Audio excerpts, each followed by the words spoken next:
नमस्कार यहाँहरु सम्पूर्णलाई।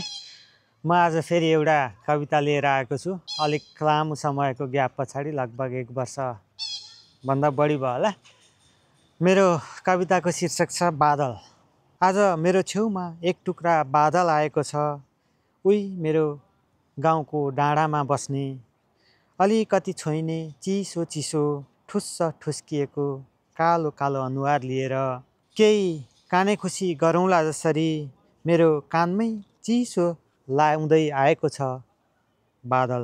अलिकति आमाको माया बोकेर, अलिकति गाउँको प्यार बोकेर, गाउँ छोडेर परदेशिएका दौतरीको सम्झनामा पर्खिरहेको चौतारीका गुनासो बोकेर पुरै गाउँ निस्र्याएको छ न्यूरो अनुहार लिएर एक टुक्रा बादल मेरो छेउमा आएको छ।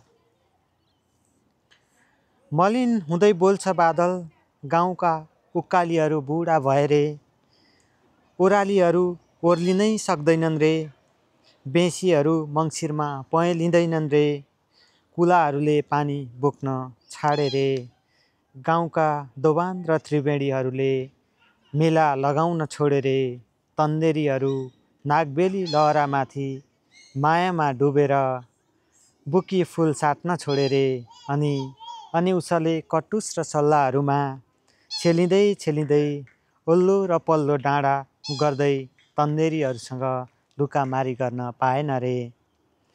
अनि मसँगै बस्छु भनेर जिद्दी गर्दै एक टुक्रा बादल आएको छ।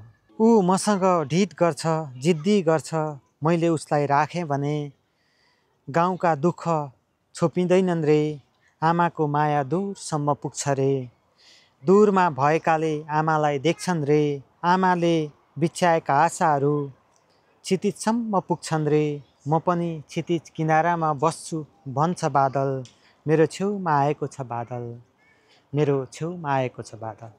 धन्यवाद। यहाँहरूलाई मेरो कविता कस्तो लाग्यो तल कमेन्ट बक्समा प्रतिक्रिया दिन नभुल्नु होला। मन पर्यो भने लाइक गर्न नभुल्नु होला, सब्स्क्राइब गर्न नभुल्नु होला। धन्यवाद। फेरि भेटौँला।